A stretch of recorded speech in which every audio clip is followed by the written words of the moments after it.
నమస్తే, welcome to Abhinav Bharat. ఎన్నికలకు ముందు ఆంధ్రప్రదేశ్లో అప్పటి ముఖ్యమంత్రి జగన్ నోట వినిపించిన స్లోగన్ వై నాట్ 175.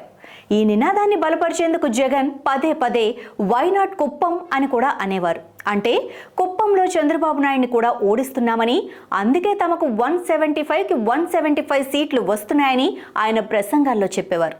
నిజానికి లోకల్ బాడీ ఎలక్షన్స్లో కుప్పంలో వైసీపీ జెండా ఎగరటంతో అప్పట్లో ఈ వేడి మొదలైంది.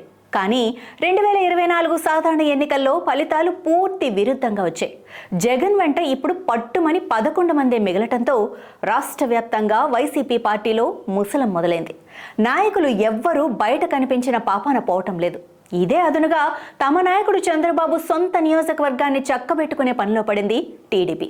దీంతో కుప్పంలో రాజకీయం రోజు రోజుకు మారిపోతూ వస్తోంది. చంద్రబాబును ఓడిద్దాం అని కలలు కన్న వైఎస్ఆర్సీపీకి ఇప్పుడు డబుల్ షాక్ తగిలింది. ఒకవైపు టీడీపీలోకి చేరికలు వరుసగా జరుగుతుంటే, మరోపక్క కుప్పం బైపాస్ రోడ్లో మొన్నటి వరకు కళకళలాడిన వైఎస్ఆర్సీపీ కార్యాలయం కాస్త హోటల్ అమరావతిగా మారిపోతోంది. ఎన్నికల ఫలితాల తర్వాత కార్యాలయం ఖాళీ అయిపోవడంతో ఆ బిల్డింగ్ యజమాని దాన్ని హోటల్గా మార్చేస్తున్నారు. త్వరలో హోటల్ అమరావతి ప్రారంభిస్తున్నట్లు అక్కడ ఫ్లెక్సీలు ఏర్పాటు చేయడంతో అటుపక్క వెళుతున్న వారికి ఇదొక హాట్ టాపిక్ అయిపోయింది. ఇప్పటికే కుప్పం మున్సిపాలిటీలో 5 కౌన్సిలర్లు, 14 మంది ఎంపీటీసీలు చంద్రబాబు సమక్షంలో తెలుగుదేశం పార్టీలో చేరారు. టీడీపీ ఎమ్మెల్సీ కంచర్ల శ్రీకాంత్ ఆధ్వర్యంలో ఈ చేరికలు జరిగాయి. ఇంకా మరికొందరు చేరేందుకు సిద్ధంగా ఉన్నారని కూడా తెలుస్తోంది. కుప్పం నియోజకవర్గానికి చెందిన వైఎస్ఆర్సీపీ కీలక నేతలు కొందరు త్వరలోనే టీడీపీలో చేరబోతున్నారని ఎమ్మెల్సీ శ్రీకాంత్ తెలిపారు. గత 5 ఏళ్లుగా కుప్పంలో ఎలాంటి అరాచకాలు జరిగాయో అందరికీ తెలుసన్నారు. గత 5 ఏళ్లలో వైఎస్ఆర్సీపీ చేసిన అవినీతి అరాచకాలపై విచారణ జరుగుతుందన్నారు. కుప్పం మున్సిపాలిటీ అభివృద్ధికి 250 కోట్లు కేటాయించారని గుర్తు చేశారు. అలాగే హాంద్రీనీవా కాలువ ద్వారా వచ్చే నీటిని నిల్వ చేయడానికి 500 కోట్లతో రిజర్వాయర్లు కూడా నిర్మిస్తున్నట్లు తెలిపారు.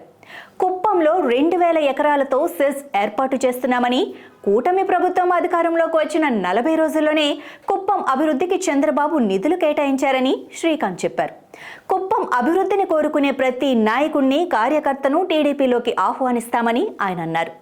మరోవైపు కుప్పం వైఎస్ఆర్సీపీ ఆఫీస్ మూసివేయటంపై టీడీపీ నేతలు సెటైర్లు పేలుస్తున్నారు. వై నాట్ కుప్పం అన్నాడు. కట్ చేస్తే కుప్పంలో వైసీపీ జెండా పీకేశారని, అక్కడున్న వైసీపీ నేతలు, కార్యకర్తలు అందరూ పార్టీకి గుడ్ బై చెప్పేశారని, త్వరలో రాష్ట్రమంతా ఇదే పరిస్థితి కొనసాగుతుందని సోషల్ మీడియా వేదికగా స్పందిస్తున్నారు.